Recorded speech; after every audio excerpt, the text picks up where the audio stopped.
Thank you all for coming out on a rainy, cold day for our conversation in leadership. This has been one of the defining traditions at the Colin Powell School, actually since 2010. So even before the Colin Powell School was a thing, we were doing conversations in leadership. These are terrific, really authentic discussions about the life paths, the career trajectories that people have made, their choices, their values that inform those choices, the resilience that they've faced, just the many different forms of leadership.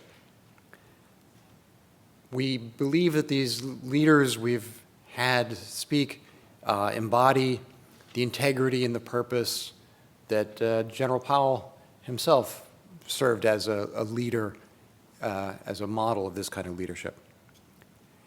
Today we have Amy Salcido joining us. We're very excited. She's president of Kyndryl, a really eminent strategy and technology executive known not only for professional achievements, but for leading with empathy, with authenticity, prioritizing mentorship, advocating for her team. This is a really fast-moving field, so for somebody to be a leader in this takes clarity of purpose, vision, as well as empathy. This is really going to be an inspiring journey. So Amy is going to be having a discussion today with Sarah Dyer, who is our corporate partnerships manager. We're very excited for this conversation, so please join me in welcoming Sarah and Amy.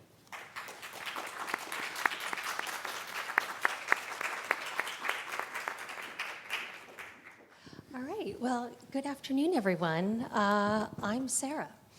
Amy, and it's a real pleasure to be here with all of you today. As Kevin said, on this rainy day, I know that there are a lot of other places for you to be and priorities that you have, and I think it speaks to the importance of what we're going to talk about today, that you are here. So Kevin gave a very accurate and generous, I think, introduction, and I'd like to put a little more color on it. In Amy's role as the president of Kyndryl, she was responsible for leading a team of people, 15,000 individuals. If you think of the student population of City College, pretty much the same. That's obviously a role with a ton of responsibility for other people's lives and careers. Additionally, she oversaw about $4 billion in annual revenue for Kyndryl, which is, even by today's standards, a very big number. But as Kevin mentioned, one of the things that Amy is best known for is her leadership style. And when we think about leadership as being a little different from management, management is what did you do, when did you do it, at what cost, or what result did you achieve? Leadership is more about how did you do it? What values led you in certain directions? How did you persuade and influence people to do certain things, right, at times when it was hard? And we're going to get into all of that. Before I do, I'd like to acknowledge and thank Amy for something else, which was under her leadership at Kyndryl, Kyndryl became the primary sponsor of the Social Mobility Lab here at the Colin Powell School. And the impact of that work has been great and continues on. And Kyndryl is becoming kind of a recognized name here at the Colin Powell School. Just a couple weeks ago, a bunch of folks from Kyndryl visited campus to meet with students to talk about preparing for careers in technology industry today. It was very well attended. And Amy herself came, which I think was wonderful. And there was a very sincere, warm regard for Amy, her work at Kyndryl, not only for her skills and achievement as an executive, but for the person that she is and how she does her job. So Amy is willing and eager to talk to all of us about her leadership practice, which did not start recently. It has been a lifelong journey, and we will start at the beginning. Amy lives in New York now, but it wasn't always so.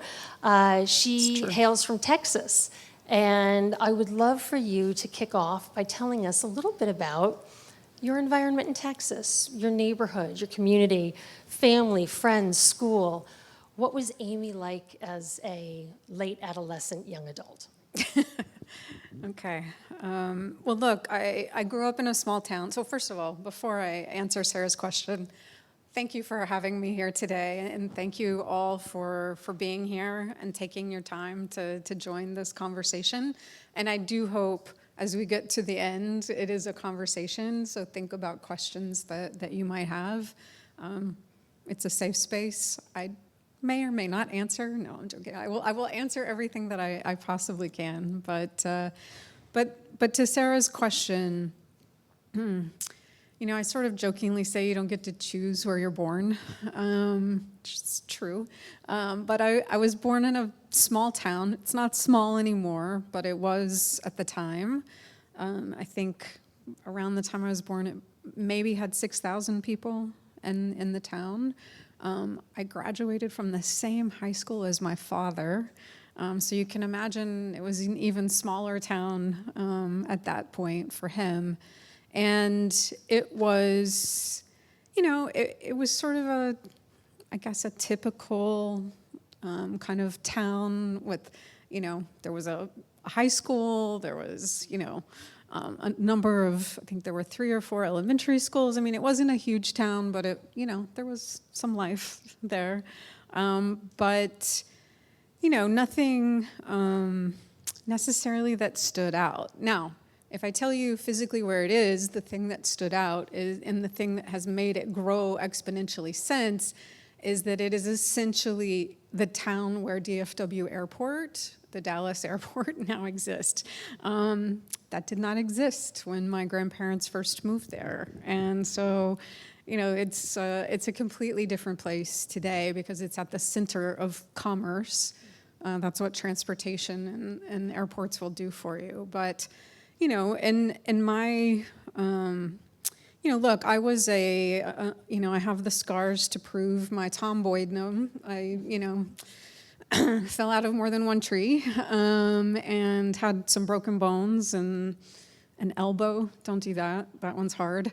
But it was kind of basic in terms of just if you were reading it in a book, what you would think about. Now, I would say for me personally, being very open, that was sort of the external world. The internal world was a little bit more turbulent at home, very openly. My parents divorced when I was 4.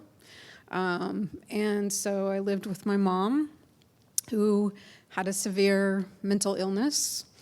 And, behind closed doors, it wasn't always quite as idyllic as maybe the town was outside, right? So I'm not here looking for sympathy. I'm just saying that was the reality for me, was that there was sort of an inside version of my world and an outside version of my world. Luckily, in addition to climbing and falling out of trees, I loved school. I loved to read. I loved to sort of throw myself into, that part of my world, maybe as an escape. I don't think you know that when you're 10. But certainly those were, for me, sort of formidable activities that I really focused on. Yeah. So school was important, Yes. and you did well. Yes. Yes. Okay. I was that annoying kid that they'd be like, the teacher has to leave for a few minutes. Amy's going to be in charge, and everybody hates you. So, that's a double-edged sword. Were you that person too? Yeah. Sometimes. Okay. So, yeah, I was that kid. Okay, But- so kids like that, though, tend to perform well, right? Yes. And I know from your bio that you found your way to university. And can you talk about that transition into kind of that new frontier for you, what you chose to study, why, and how that kind of shaped your ambitions for what might happen after university? Yeah, so look, in the lead up to going to university, I had some ideas about what I wanted to do in terms of what I wanted to study. I had no idea what I wanted to do necessarily as a career or a goal. You know, I sort of vaguely remember being 10, 11, 12 and thinking, I'm going to be like the first woman senator from the state of... that didn't work out. But by the time I got to high school and was graduating and thinking about school, it was sort of a turbulent time personally, and there was sort of a disagreement of, I was going to have to pay, but my mother didn't want me to go far away, even though I was the one paying the bill. And so it wasn't like this joyful, like, oh, let's go decorate my dorm room. There was none of that, right? And so it was really, I like to study. I will find something, right? And I'll find my path. And, it's just about where can I go? What can I afford? Where can I go to school? Because that was the most important thing, was to go. And look, I was really lucky, kind of in those earlier years. I had a wonderful opportunity when I was probably in the 4th and 5th grade to be part of sort of a special program that was a bit, I don't want to say ahead of its time, but it was a very kind of free-form kind of class. So one day a week, I got a chance to be bused to a different school with other kids, and I had this amazing teacher that I to this day believe she taught me how to think in a way, right? It wasn't that she was teaching a subject, right? She was teaching you sort of ways to use your mind and how to think, and that, she used all kinds of creative things. What I now know was meditation. Had no clue. She didn't call it that, right? Exercises like putting 20 or 30 things in a box and giving you 30 seconds to look at it and go back to your desk and write down how many you can remember. We ran a business, right? I was the treasurer of the business. We made buttons. I know. But we made buttons and we sold them for 10 cents a piece. And we all had stock in the company. And so it was just a completely sort of out of the norm opportunity that I'm forever grateful for, because that was part of what helped me understand that if I went to university, like, no matter what the subject was, I was going to learn something, and I was going to sort of find my way, even if it wasn't sort of the traditional study it in a book, take a test, go do that for the rest of your life kind of approach. So what I hear you saying is you have a big appetite for learning and experiencing, and also there's a mentoring thread in there as well, that you responded really well to someone maybe a little older, wiser, taking an active interest in you and nudging you to grow. 100%. Mrs. Kirkpatrick. Thank you for naming her. Yeah, I hope she's listening, if she's still with us. So, and more of that at university prior to launching your career? Yeah, so university, I ended up deciding I wanted to study political science, partially because I was interested in the subject, but again, I liked the aspect of it that made you think, right? Doing the analysis and the way you sort of looked at things. And yes, I was very lucky. My freshman year, I had two professors really take an interest in helping me and giving me a bit of a confidence boost that I wasn't, completely in over my head. And, I remember that vividly, and it stays with me. Like I can envision conversations with them still that are very vivid in my mind, even though that was unfortunately not last week. It's been a while, but that was again very formative for me because someone took an interest, they believed in me, they told me I was on the right path, and that stuck with me, right? And I know them, I can see them lecturing in the classroom, I can see those conversations sort of imprinted in my mind, and that was important as I progressed. Absolutely. I'm sure it makes the professors in the room feel good to hear you say that, always making an impact. How'd you get to IBM? Yeah, so this funny thing happens and you graduate. And, my senior year at university, I didn't, I was a political science major. I did an internship for a congressman. It was kind of what you do in the local office. I didn't go to DC. And that was interesting. I mean, that was, a kind of wild experience.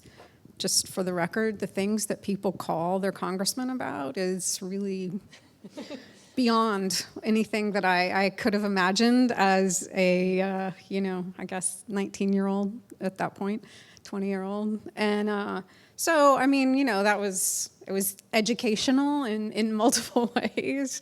But I had no idea what I was going to do after graduation. That was not clear to me. And I didn't know how to start, right? I didn't have anyone at home that had a blueprint for me. And look, I'm very lucky. Both my parents had actually gone to school, but they went into what I would call professions. My father was a pilot. My mother was a medical technologist, so she had gotten a specific degree for that. There was a clear path for both of them. But again, candidly, like neither of them were like sitting down with me and helping me and, saying, let's think about this, or do you like this? It was just sort of go find a job, which is a lot of pressure when you have no idea how to do that, right? Like, I was like, okay. And look, I had been working since I was 13, right? I started babysitting for money. Then I worked in a string of retail shops. Like, I paid my way through school, right? So I had to do that. I had to have a paying job on top of the internship, on top of doing stupid things like taking 18 hours a semester so I could graduate early because I couldn't afford to stay, right? So I piled up and I did all these things, but nowhere in any of that was there any kind of guidebook or guide person telling me like how to figure out what's next. Like, what do you do after you walk across the stage and get your diploma, right?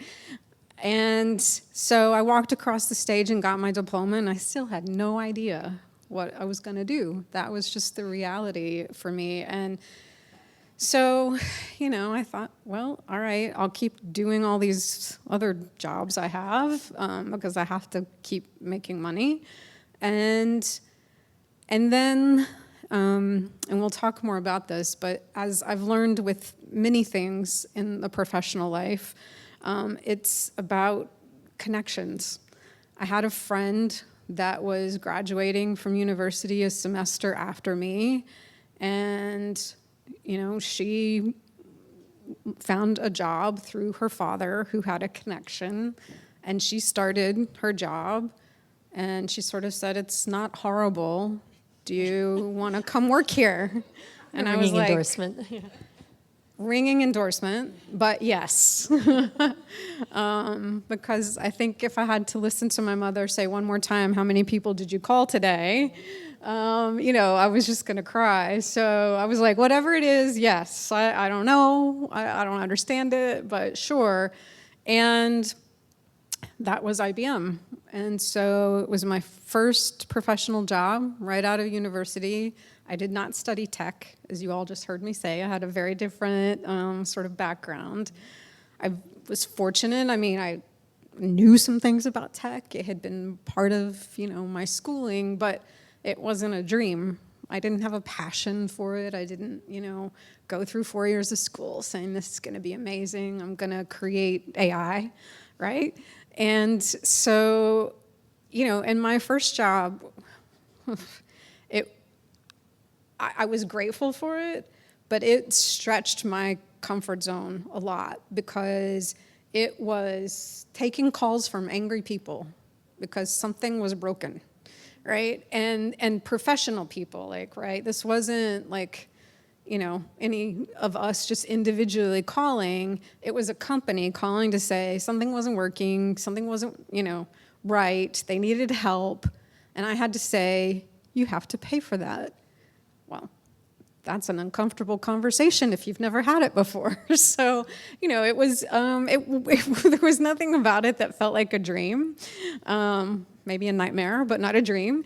And so it was really a means to an end for me. I had a job, right? And I felt good about the fact that I had a job.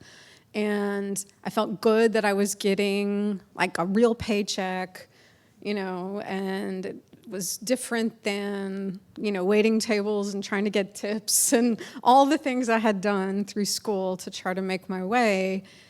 And so, I sort of took pride in that, right? I took pride in the fact I had a job, I had a paycheck that they were taking Social Security out of and all the other things, right? But I embraced that, even though the job was terrifying me because I was talking to all these angry people. But your next question, Sarah, is probably like, why did you stay? Something like that. It's actually, was there ever a time when you doubted that decision, that either that you belonged there or that you'd have a future there? Was there any unease about those early years in your career? And if so, how did you push through? Yes, all the time. And look, part of it was just, I think I went into it, and I don't know if it was arrogance or naivete, but there was this part of me that's like, this is temporary, right? Like, I'm just going to do this for a while, make some money, but then the real thing will show itself to me. My real purpose, and I don't even think I was smart enough to think of it using a word like purpose back then. That's a me now word. But I just was like, okay, I'll do this for a while, right? It's paying the bills, it's making me some money, and I'll get out of here soon, right? But I still didn't have the skills to look for something, even if I had wanted to, right? It's not as if magically I had solved that part of the equation. But, a funny thing happened, which is I turned out to be good at the job, which was as shocking to me as to anyone. And somehow I calmed down these crazy mad people. And there is a feeling that you get from that kind of achievement or success, right? That kept me saying, okay, I could do this a little while longer. And Like competence builds confidence. It builds does. excitement, and yeah, it does. Makes sense. And I realized that, okay, I didn't expect to be good at this, but I am, and it's working, and it seems okay. But I still would always say, for now, at the end of that sentence. And that lasted for a long time.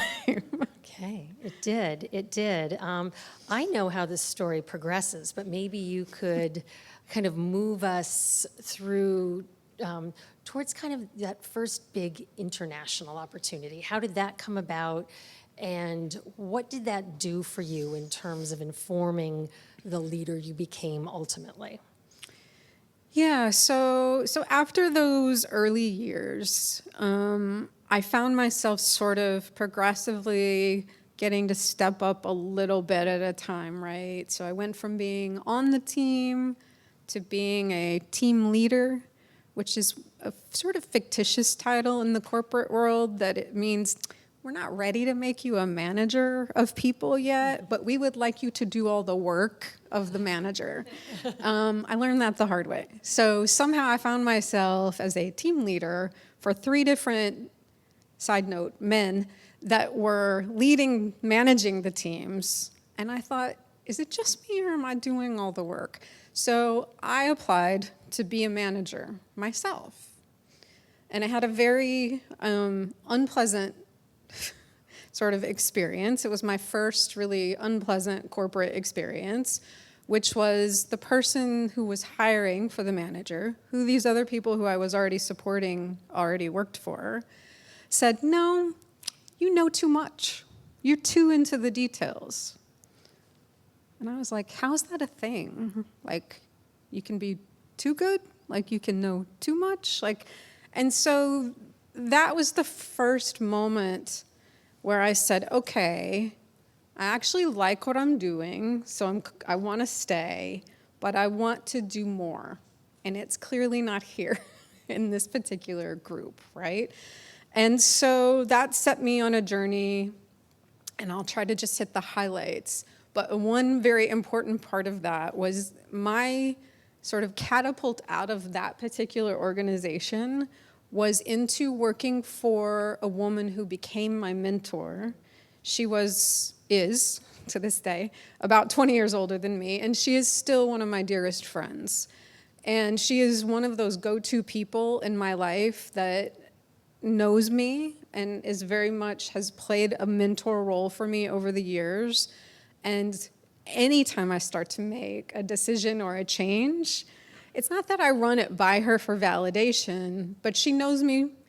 We talk it out, right? And those people are important in your life and in your career, and we'll talk more about that. But I did just want to call that out because she sort of lifted me out, and that's really part of the conversation we want to have here today, is who are those people that you can help lift up, and who are the people who will help lift you up, right? And I was fortunate to have that person that sort of lifted me out of this, what felt like stagnating part of my career. And once I got with her, I started to get more visibility. She wasn't trying to hide me or take credit for my work. She was putting me out front. She was making sure that people knew it was me doing the work. And that enabled me to then have other people notice my work, notice me, notice what I was doing. And somewhere in that journey, she started having me travel across the world, right? Which for me, I had traveled a little bit, but not a lot. And that cracked me open like nothing that I can describe, because it allowed me to start going all across the world, having new experiences, meeting new people, new cultures.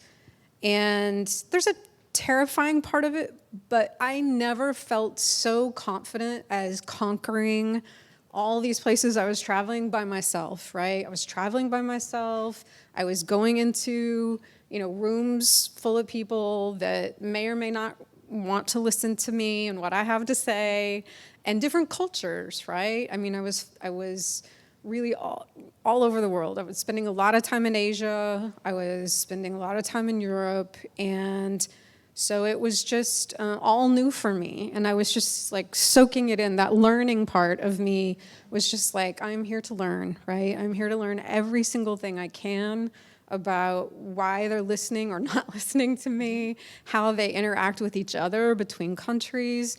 And then suddenly, through that process, I was offered an opportunity to go move and live outside the US, and I had my choice, and it was a very difficult decision. I had my choice between Tokyo and Paris, and ultimately I chose Paris. And to this day, that is one of the most important decisions, not just of my career, but of my life, having the courage to say, I'm going to pick up this girl from Texas, I'm going to pick up my life and I'm going to move to a country that I have no idea how it operates. My French is dismal, but they've asked me to come, so they see something in me that says I can do this, so I have the confidence to do that. And it was a real launching point for me into the next phase of my career and starting to sort of move up into more senior roles. And just for the record, it was hard, right? It took me 3 tries to get a telephone in my apartment. I didn't even want a telephone in my apartment. You know, like, I mean, there was the life part of it that I had sort of not thought about. I was just like, I'm going to go to work and I'm going to be great.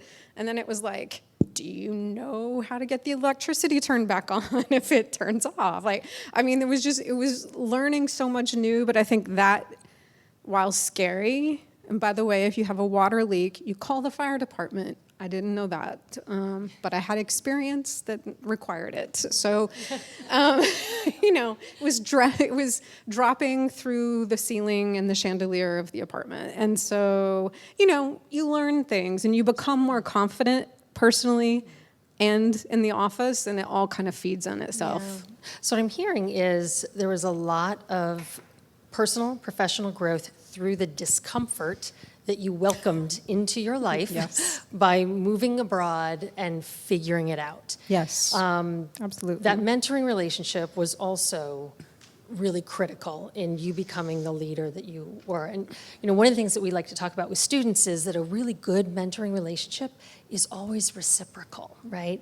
And I am sure there is something that you were delivering to your mentor as well. The opportunity to be a mentor is really a beautiful thing in anybody's life at any stage. So even if you're still a student, keep in mind, there are students who are younger than you are, maybe high school students. If you're a senior, there's a freshman.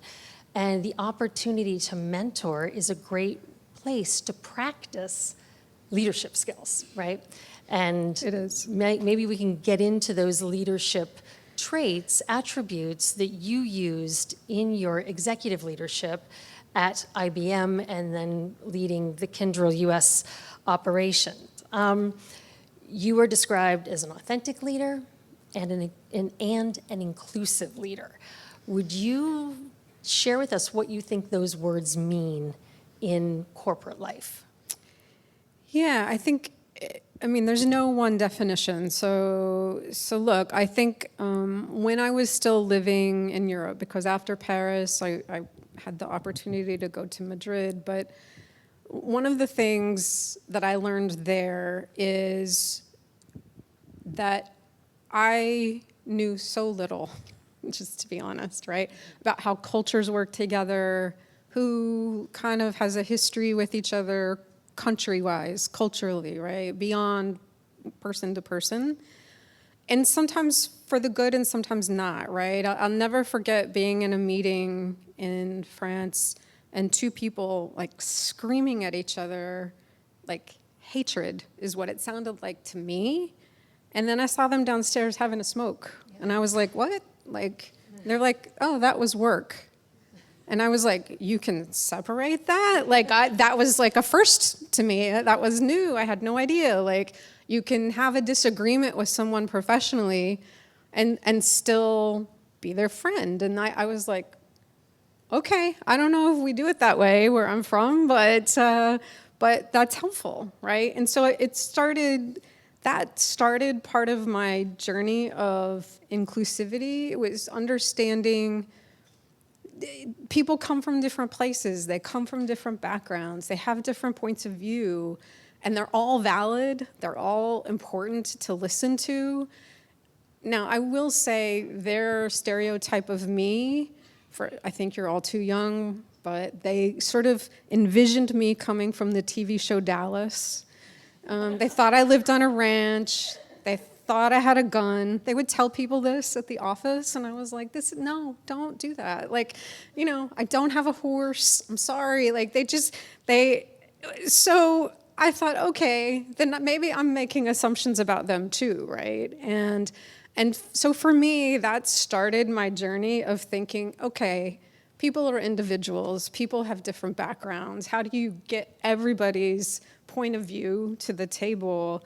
And when I finally came back to the US, I moved from Madrid, Spain to Charlotte, North Carolina. It was a little bit of culture shock in the beginning because dinner went from being at 9 p.m. in Spain to 5 p.m. in Charlotte. So I had little things like that to get past, but that was, then I was leading a team, right? So I come back, I'm in this job where I'm leading a big team, and I'm thinking of all these things I've learned in these years that I've been gone and I've been dealing with these different cultures, and it was all really applicable, right? And so, you know, and I had to think about how do you get people to work as a team? How do you get everybody to bring the best of themselves to any given problem? And, you know, it's not easy, and it wasn't like I had like a roadmap for that, but I do think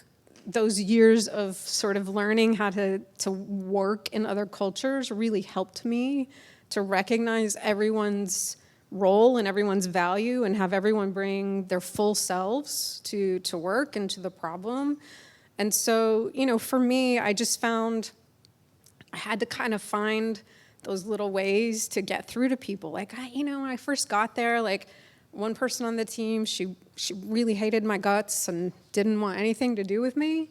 And I was like, how do I break through? Like, and how do I feel like I can get her to sort of speak up more and know that I do value her point of view? And, you know, and then she became a lifelong friend, right, eventually. So, but we had to figure out the little dance a little bit. And I think as a leader, that's part of your responsibility is how do you get the best out of everyone? How do you lift them up so that they feel seen and that they feel they can bring really their whole self to work every day and just be authentically themselves, because that's when people are most powerful. Yeah, agree. Feel safe to do that. There are not a lot of women in senior executive roles in tech, right? And oftentimes when we think about underrepresentation in certain fields, we think about bias and barriers and maybe even a certain loneliness that comes with that status. In what ways might have been being different been an advantage or offered you a superpower in your role?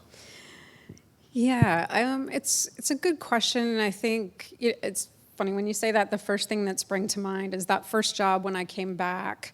I always sort of jokingly said that they looked at me like a zoo animal because here I was. It was I was supporting a client that was very male-dominated, and here I was coming back from all these years in Europe, and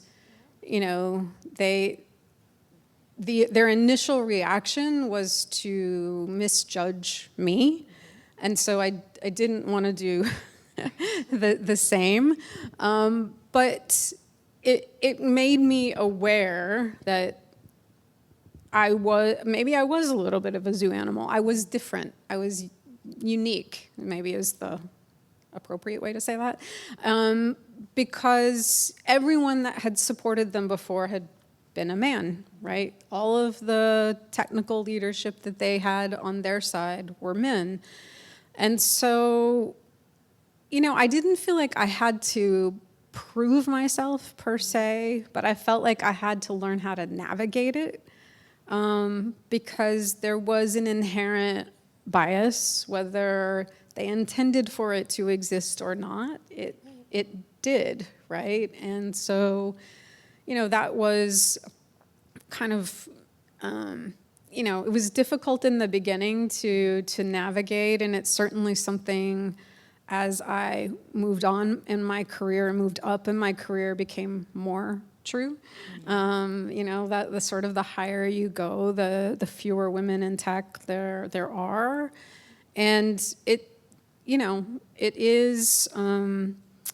I think there's a point where you sort of have the confidence in yourself that it propels you through any of those kinds of awkward typing kinds of situations.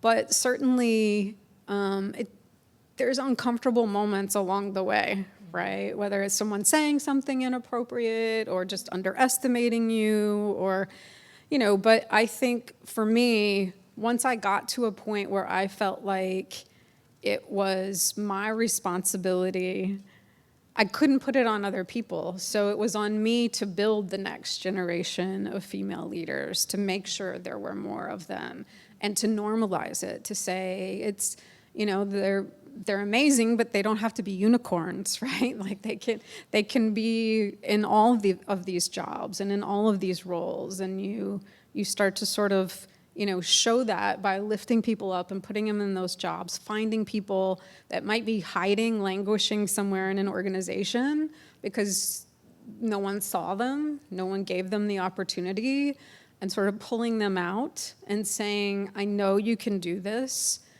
I started to feel a responsibility for doing that. Yeah, sort of like we were talking earlier about there's probably some discomfort for them in that positive stress that actually is generative, right, and gets people going. So that's wonderful. Would you want to spend a moment just, obviously you're not a performance robot at all times, you have responsibilities in a broader life, and many of our students juggle things like having, full-time academic work, they've got jobs, they've got family responsibilities. How were you able to attend to other aspects of life and maintain that high performance that is required in the types of jobs that you've had? Yeah, I would love to say I always was able to do that, but the reality is there's times that something gives, right? As I said earlier, there were periods of time where I was, doing unpaid jobs and paid jobs and all those things to get my way through university. As I progressed in my career, there was a point, one of the reasons I finally came back from Europe to the US is complete coincidence, but both of my parents ended up sick at the same time. And, regardless of what your relationship has been like, I think there's a pressure sometimes that you feel like it's your responsibility to come back, to take care of them, and flying from halfway across the world forever to do that wasn't, to go to doctor's appointments wasn't tenable as a long-term strategy. So, I was sitting there again with these two people who don't even speak to each other and live in different places, who both need care, and I'm trying to progress my career and have some semblance of a life, and it can be a lot sometimes, right? Like sometimes something gives, and sometimes, full disclosure, you don't handle it the way that you wish you had, right? I mean, it's sometimes it's really hard in the moment to know what the right decision is, of how to juggle your time and what to prioritize, and the thing that most often gives is how you care about yourself. I think that's generally true.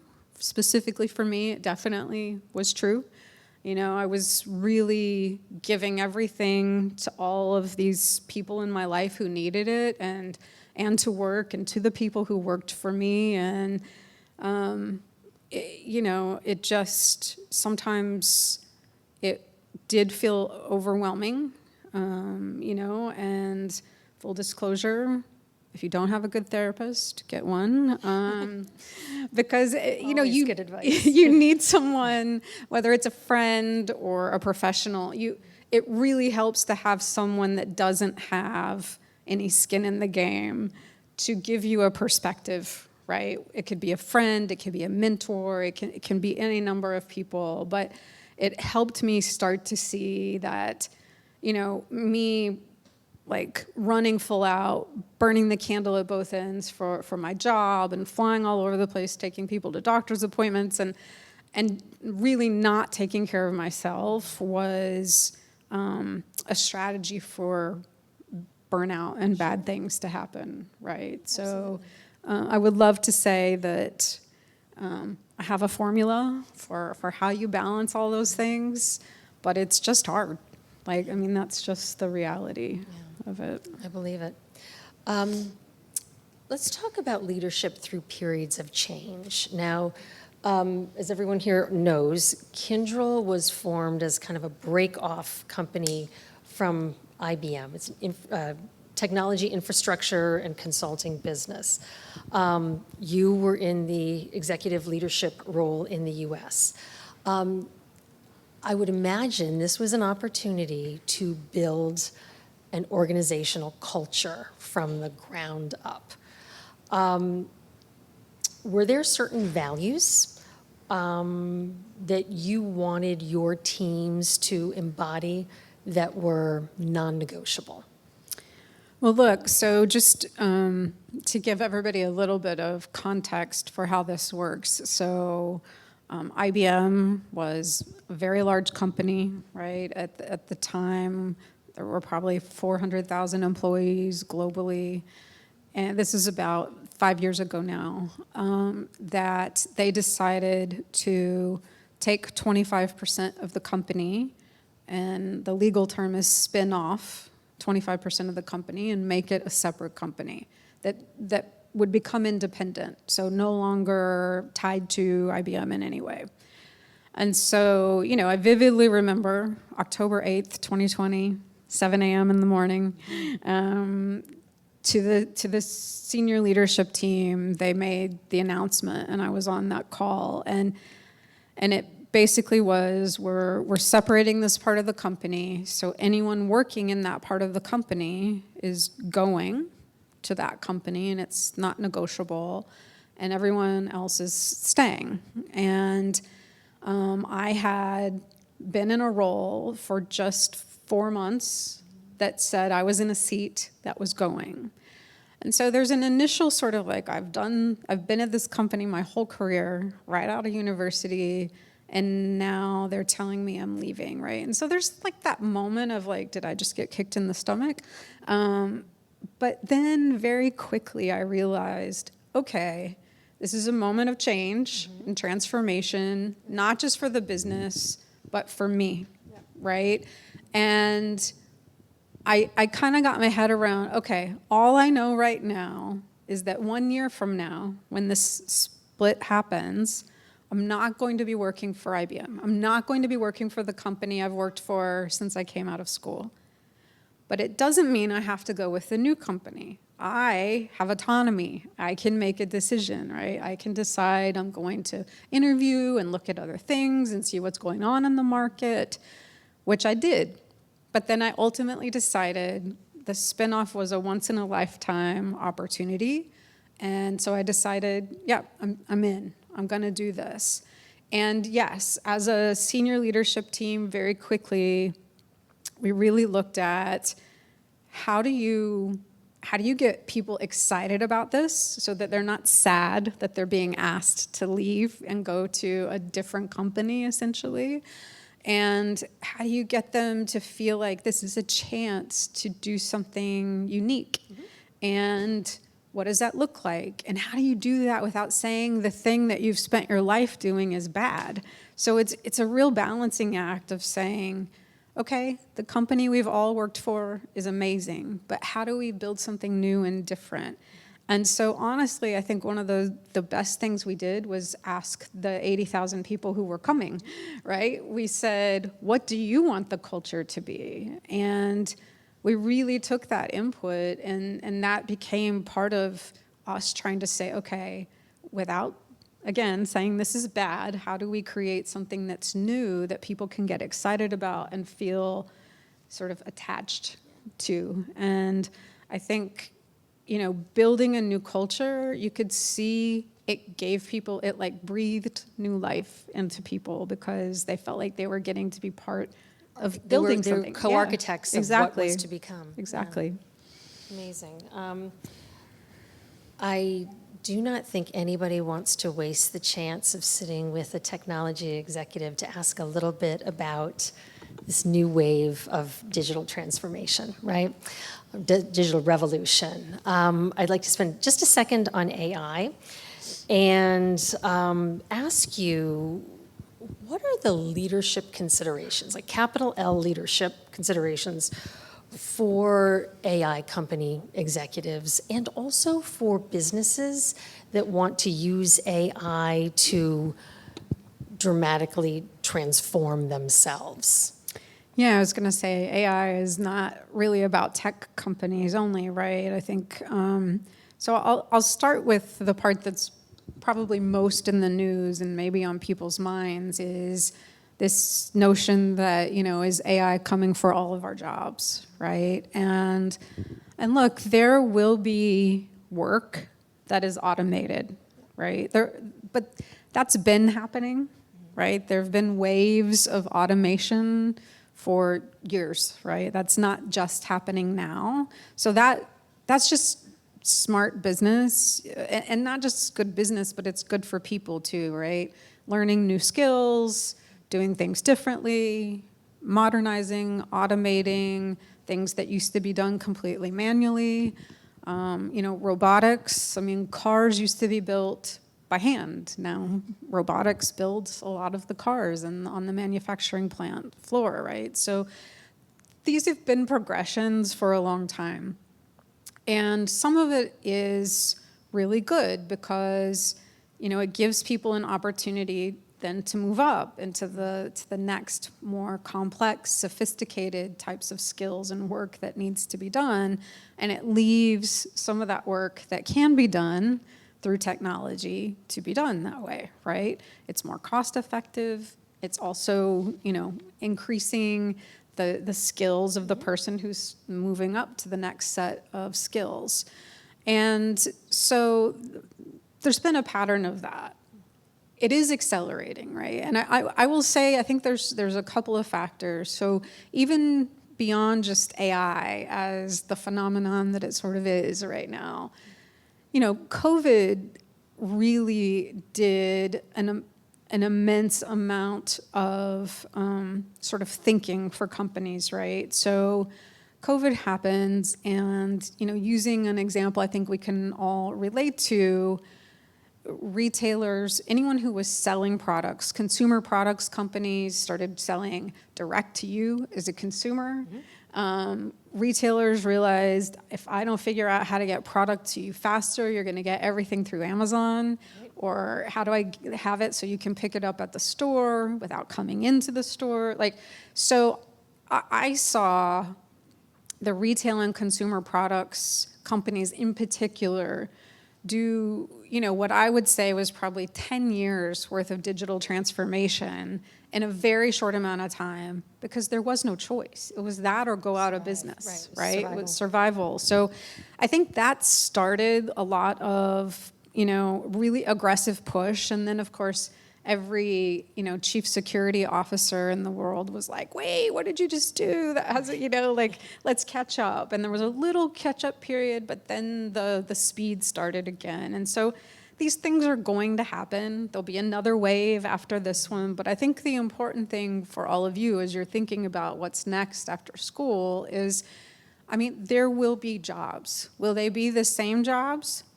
Maybe not. Or even if it is the same job, you will do the job differently than the person who had a similar job 10 years ago or even 2 years ago is doing the job, because you'll have more tools, you'll have more, opportunity to do things in an automated way. You won't have to do it as manually, right? So a lot of it will be good for people, but yes, there probably are some jobs that may be eliminated completely. There'll be some jobs, and I think the majority of what you'll see is jobs that will be AI assisted. And so it's about, what are you doing to hone your skills and to grow new skills, and in order to be ready for that. right? Because I think that's an important aspect of this is how can you think about, yourself and how you're getting yourself ready for taking on these kinds of new ways of working. Yeah, amazing. Amy, how are you thinking about the next chapter of your career? Yeah, so look, I mean, it's a interesting question because you've just heard this whole journey that I've been on, and obviously the beginning of my journey was very, I think I'll generously call it accidental. It wasn't a grand plan, right? And then, I have this moment where I take this great leap and I go live in another country, and it sort of starts to open me up, and then I start to get a little bit more prescriptive about, okay, I belong here, I see what I can do, and then I have an opportunity to, be part of starting a new company, which is super exciting, and being a founder of a new company is once in a lifetime. And so I found that as I went, and part of it is just because the funnel kind of narrows as you move up, but that I became more intentional. What do I want to do? What I used that word earlier, purpose, and I said I used it too early because this is the part where it actually applies. As I said, it's me now that thinks about purpose. So, for example, the partnership with the Colin Powell School, it was something that from the very first moment that I heard about it, a year and a half, almost 2 years ago, I just said, okay, like this is something that makes sense for business to get involved in, but at a very personal level, I felt it, right? I felt that connection to how do we create the next generation of innovation leaders, thought leaders, technology leaders, business leaders, right? So how can I play a role in lifting people up and learning from my experience and talking about things like mentorship, right? Which, maybe we'll touch on just a little before we end. But, and so I have found that the business side of it is still exciting to me, but I am finding that the human side of it, the people side of it, is much more where my passion is at this point. And so, this sort of started to create another one of those friction moments that you've talked about, Sarah, where for me, which was, where do I want to be really spending my time? And as much as I love this business that I helped build and, being a part of that and leading a big team, I feel like, this next step in my journey is really more about how do I open that aperture and have a broader impact. Even though, having 15,000 people that work for me is a broad impact, I feel like there's more to be done, right? And I think I can do that in new and different ways, whether it's, working with universities like this one. I have, also the opportunity to become a board member, which gives you the ability to also influence, a corporation from a different point of view, from a governance point of view. And so, these are the things that, I'm really thinking about for me personally as a next phase. But I do want to bring it back to the mentoring thing by saying... Take it away. And then we'll invite questions from the students here. But a key part of me coming to this conclusion that it was sort of time for the next step in my journey for me was a mentor, right? So not only the ones that I've mentioned up until now, but very specifically, I have a former CEO who was CEO of a $100 billion company for 10 years and has a lot of experience running a business, leading large groups of people who really, this is something when you're looking for a mentor, it clicks or it doesn't, right? And we can talk a little bit more about that. But this is someone who from the beginning, we really had a very similar sensibility, and someone who I trusted their business sense and their human sense, right? And so we had very, thought-provoking conversations about what is the right timing of taking this next step. Is it now? Is it later? What feels like it's most true to you? Don't stay for money, even though that's a really hard thing. But, I think that it was just another example in my life of how having a person who's been there and lived through it and could have a very open dialogue with me about the pros and the cons, and being open about their own personal experience and maybe even their own personal regrets about things they missed out on by not taking this step sooner, or by missing things in their family because they were running a $100 billion business. So it's just another reminder of how important it is to find those people in your orbit that can help you not make decisions for you, but can help you navigate and help you think through it because they've been through it. And a mentor doesn't always have to be someone older and wiser that's been there. It can be a peer as well, but it's someone that, for me, it has been an invaluable tool to have these people in my life and have them, help me be able to think through these decisions and think about what's next or how do I want to approach something. I'm convinced. Fantastic. Okay. Friends, students, it's your chance now.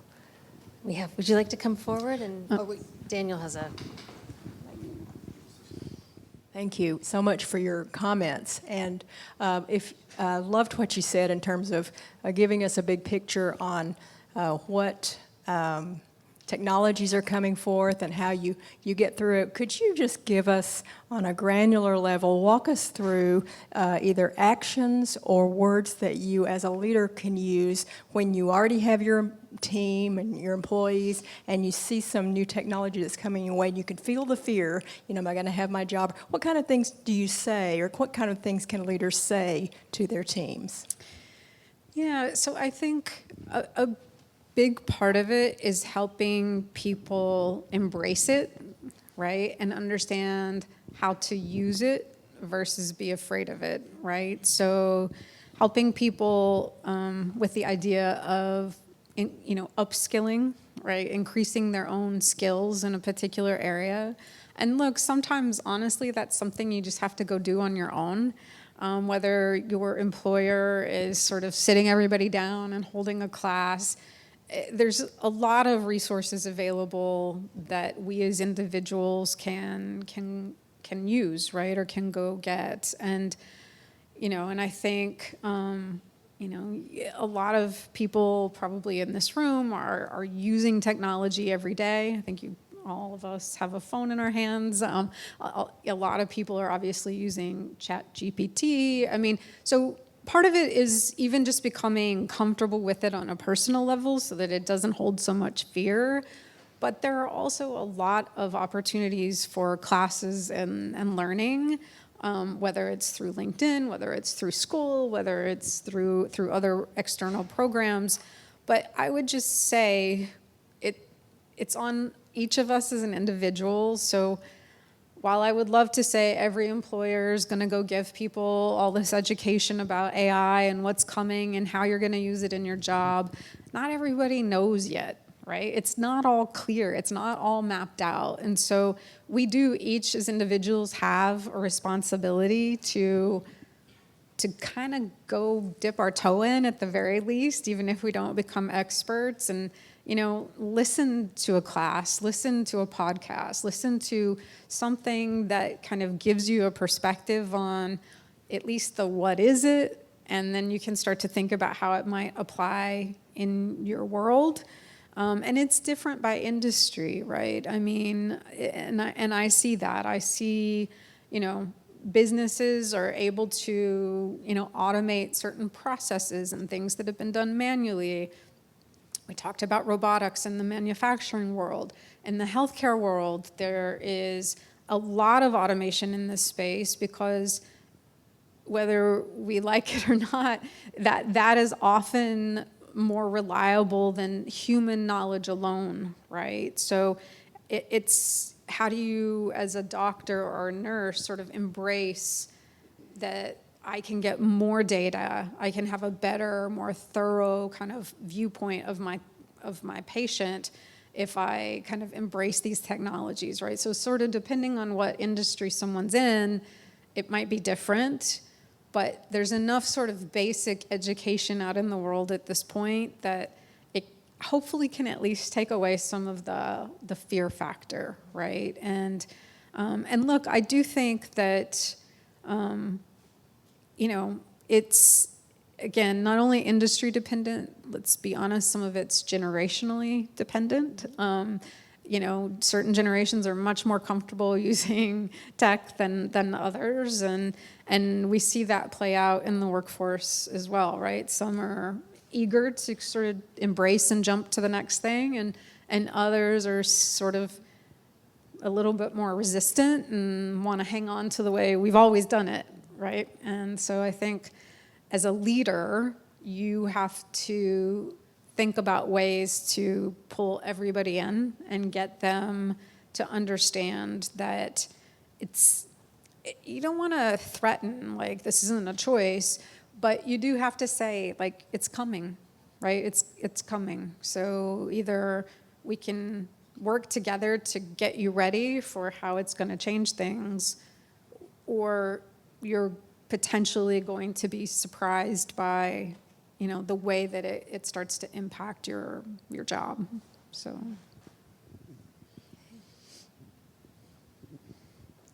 Thank you. My name is Yuheli. So I would like to know, like, based on your experience and your background as a child, do you ever face like any insecurity or self-sabotage, like as an adult and as a leader? All the time. And how do you overcome it? Okay, all right. So look, I would love to tell you that you get to a certain level and you never feel that way, but it's just not true. We're human, right? So there's always going to be those moments of, am I making the right decision? Is there something else I should be doing instead? Did I, if it's in terms of like leading people, did I say the right things? Did I do it in a way that comes across very empathetic and authentic, right? Because as a leader, people will smell it if you're not authentic, right? So yes, those moments are there all the time, but I think it's sort of what Sarah said. If you embrace it as that friction that actually makes you better, it can propel you, right? So I have often talked to teams about being like creating a change confident culture, so being confident in the idea of change as a sort of constant state. And I have to embrace that for myself as well, right? As leaders have to embrace that. Like, okay, things are changing, things need to change, I need to make a different decision, like, what is the right path forward? And of course, as a human, you always think, am I getting this right? Or am I really gonna screw this up? And you have to have enough confidence in the foundation of all the skills you've built, all the experience you've built, and to know that, you can still screw it up, but it's probably not going to be fatal, right?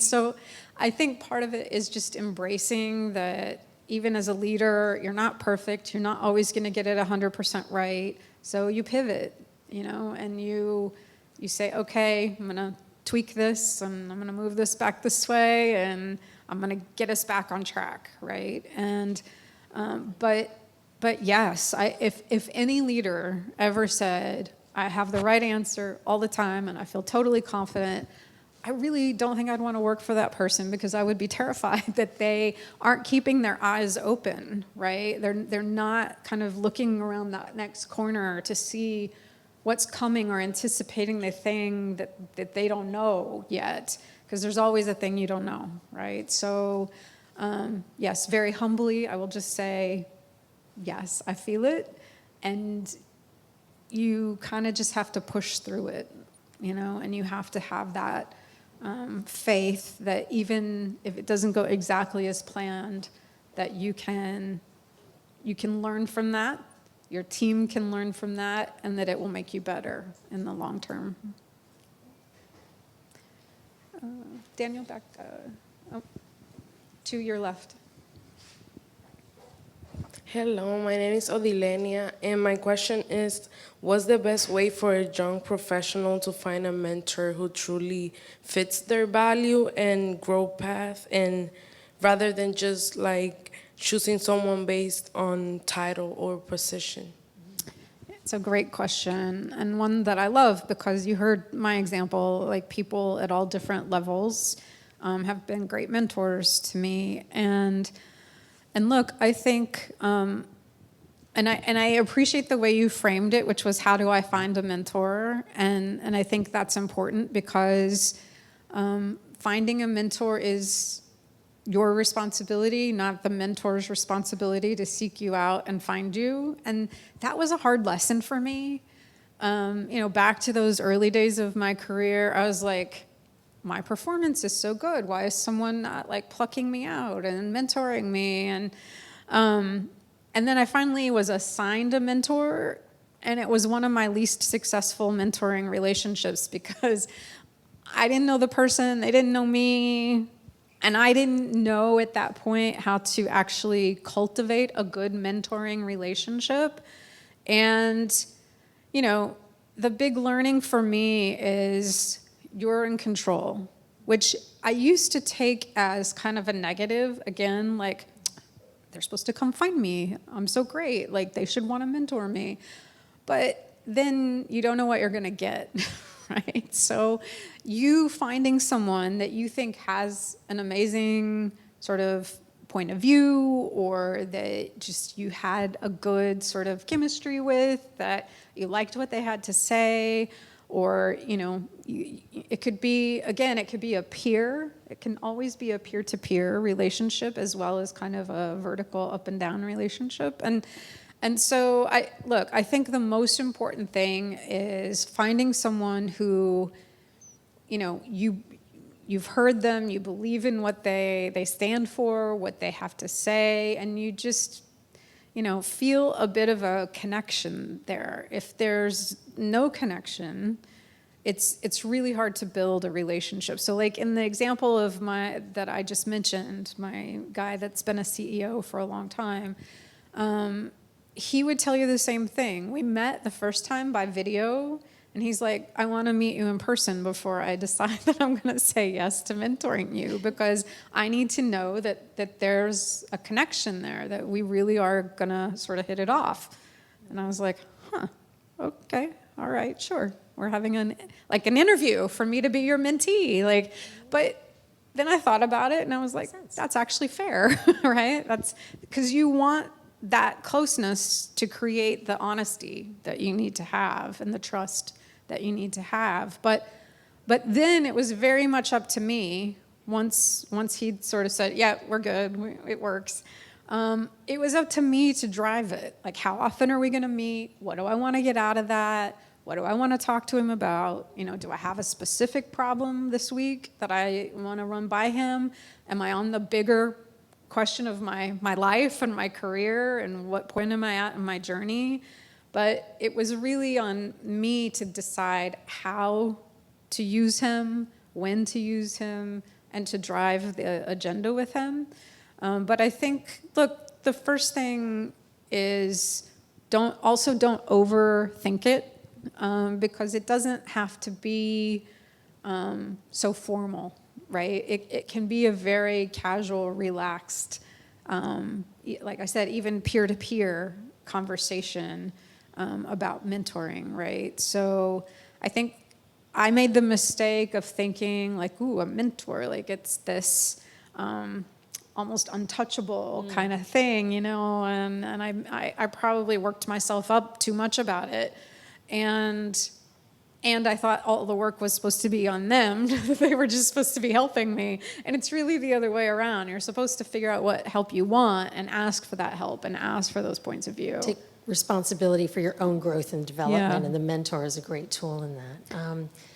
I think that needs to be our last word. It's a great place Okay. to end. Thank you, Amy. Thank you, Super Sarah. generous with your ideas. Thank you. And anyone, I'm hoping you can linger for a minute. If Of anyone would course. like to come up and meet you personally, thank you 100%. again. And thanks Thank to you. everybody who came today. Yes, Take care. thank you.